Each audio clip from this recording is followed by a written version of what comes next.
My name is Joeli Brearley and I'm the founder of the charity and campaign group Pregnant Then Screwed, which I founded in 2015 after my own experience of pregnancy discrimination. I was sacked by my employer the day after I informed them that I was expecting my first child, and so went on to set up Pregnant Then Screwed as a result of that, and have supported hundreds of thousands of women who've experienced pregnancy and maternity discrimination, and have written a book on the motherhood penalty.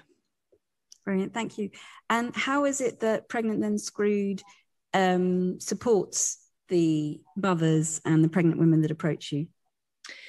So Pregnant Then Screwed exists to end the motherhood penalty, which is the systematic disadvantage that mothers face in the workplace and when trying to access the labour market compared to their childless counterparts.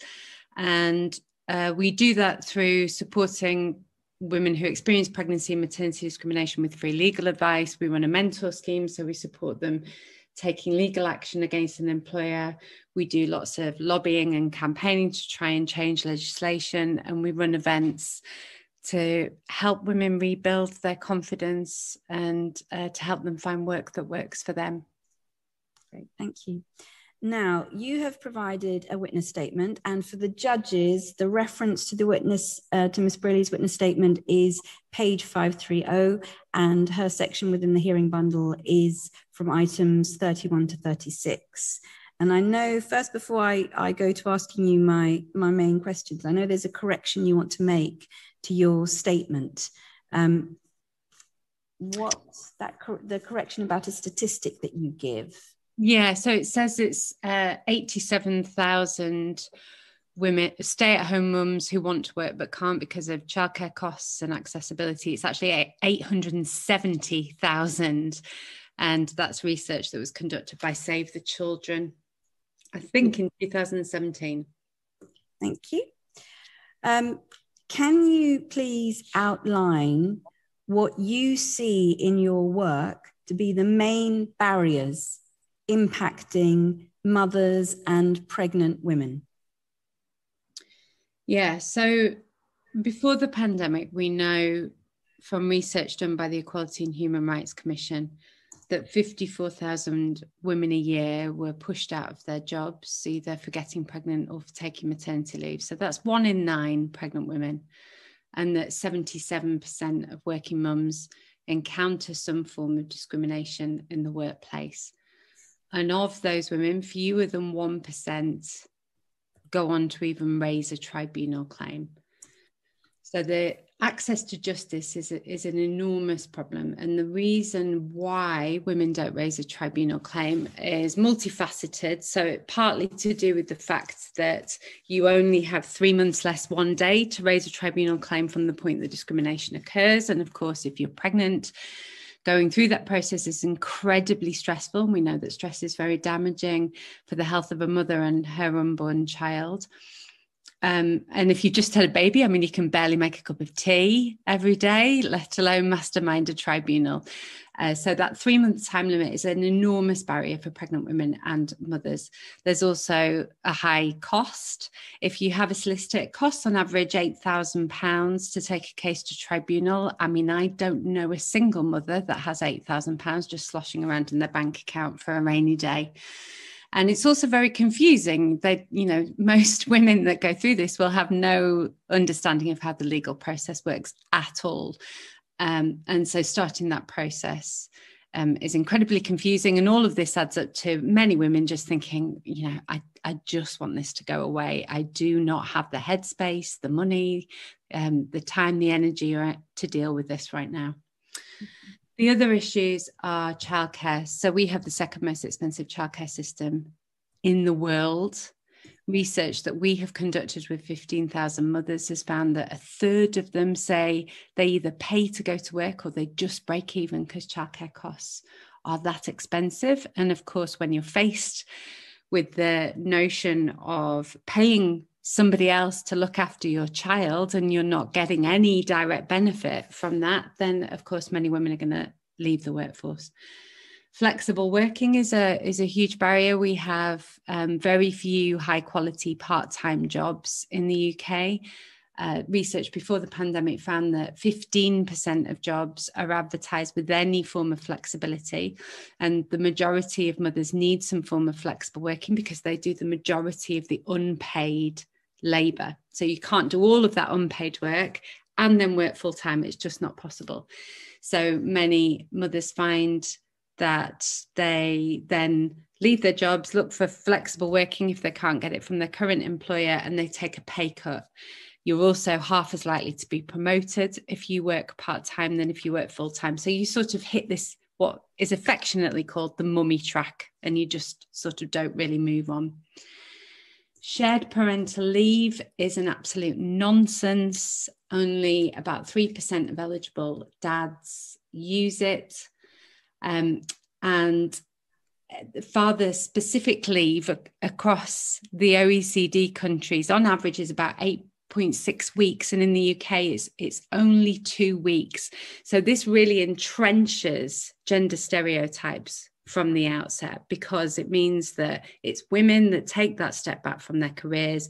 They take that year out, they do the majority of the caring, so they therefore continue to do the majority of the unpaid labour, and that impacts their paid labour.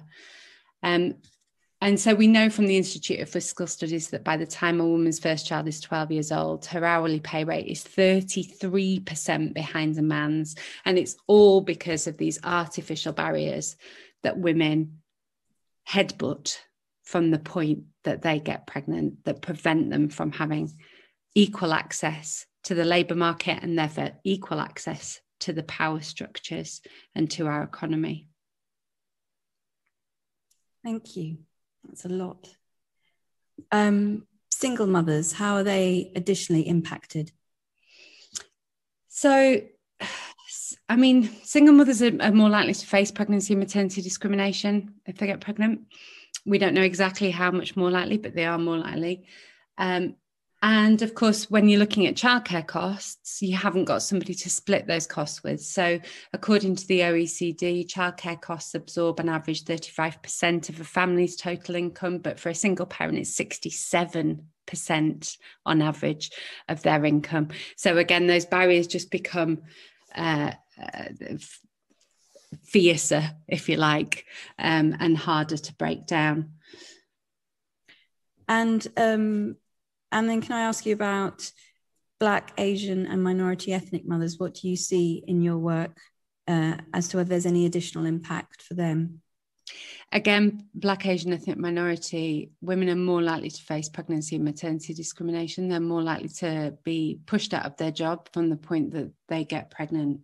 I can talk a bit more about the experience of Black, Asian, ethnic minority women during the pandemic later on. But the key issue is that Black, Asian, ethnic minority women are more likely to face pregnancy and maternity discrimination. It's also, we're talking about women who have disabled children as well. Women who have disabled kids really struggle to access the labour market at all the way that our economy is set up. So they obviously, mothers of disabled children are more likely to need flexible working, and as we've seen, there's very little flexible working available. Finding affordable childcare for disabled children is frankly impossible. We know that only, according to the Papworth Trust, only 3% of mothers of disabled children work full time, yet research that we did in 2018 with 600 mothers of disabled children, 100% of them said they wanted to work. They really wanted to work, but they just couldn't. And as a result, 40% of families with disabled children live in poverty. Okay, thank you. You touched on COVID. What have you seen specifically resulting from COVID in terms of the impact on pregnant women and mothers? So the key issues that we've been working on during the pandemic are the safety of pregnant women and mothers falling out of the workforce due to a huge spike in the unpaid work that they had to do. So if we look at the safety of pregnant women first, On the 16th of March, pregnant women were placed in the vulnerable category, but there was no information about what that meant. So they were placed in the vulnerable category because they didn't know the impact COVID would have on a mother and her child. They felt that they should do it as a precautionary measure. But when it was announced, no further information was given about what that meant. Should pregnant women be going into work the next day? Should they be getting on the tube the next day? If they felt unsafe, what were their legal rights? None of that information was offered by the government. And so what we found was in the first wave of the pandemic, we were doing regular surveys with pregnant women to understand their experiences. And research we published on the 28th of April, which we conducted with 2,150 pregnant workers. 25% of pregnant NHS workers were unable to socially distance at work, therefore putting themselves and their babies at risk. And this figure rose to 31% for Black, Asian and ethnic minority pregnant workers. And at this point in the pandemic, 76% of pregnant workers were being suspended on safety grounds, but quite a large proportion were being suspended on incorrect terms. So they were told to take sick pay, they were told to start the maternity leave early, they were told to take holiday, or they were being suspended on no pay whatsoever, which put a lot of them in an incredibly difficult position where they had to choose between their livelihoods and keeping a roof over their heads or the health of their unborn child. And we found that that was the case for 8% of pregnant women as a whole who were being suspended on incorrect terms. And again, that rose to 11% for Black, Asian and ethnic minority women. And things didn't improve, sadly. They actually got worse. So during the second wave of the pandemic, it was sort of as if everybody had forgotten that pregnant women were in a vulnerable category. Nobody seemed to really care anymore.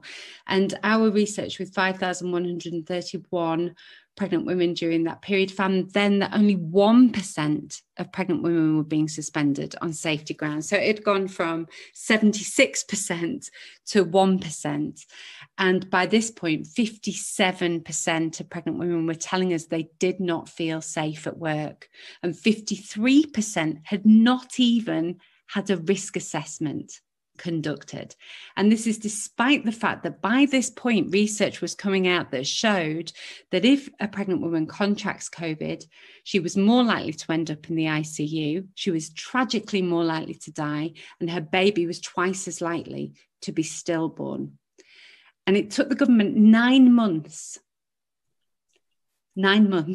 ironically could have had a baby in that time, to publish any safety guidance whatsoever for pregnant women. It was released in December.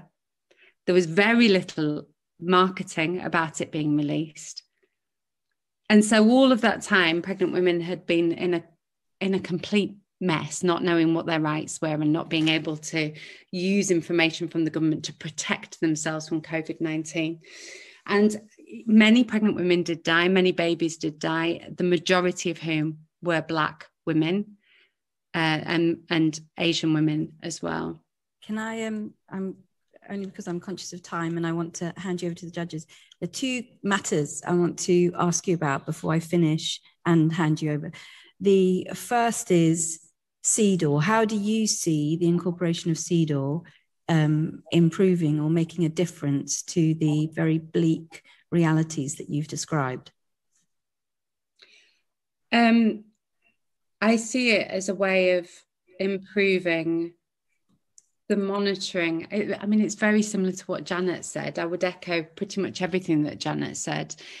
What we saw from Freedom of Information requests was that during the meetings that the government was having during the pandemic, they discussed pregnancy once, I think, and didn't once discuss gender. So they didn't even talk about the fact that schools were closing and how this would have a disproportionate impact on women. It would be women hoovering up all that unpaid work and keeping society going, and the sacrifices that women would have to make as a result of that. So monitoring and data is absolutely critical, and we're seeing that just isn't happening. It's, you know, organizations like ours that are desperately scrabbling to get this data so that we can prove there are problems. And I mean, it would give us more lobbying power and campaigning power, which of course would be very right. My final question, if you can, in bullet points, you are PM for the day. What changes? These are changes you can bring in, irreversible changes. What changes do you bring in? If you could just give me your headline points, and I'll hand you over. Top two are affordable, accessible, good quality childcare. Ideally free from 9 months old, with childcare workers paid properly for the valuable work that they do.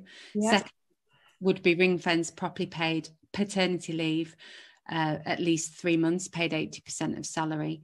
In addition to that, we want to see all jobs advertised as flexible by default. We want increased maternity pay. We want to deal with non-disclosure agreements, and we want to extend the time limit to raise a tribunal claim to a year. Perfect. Thank you so much.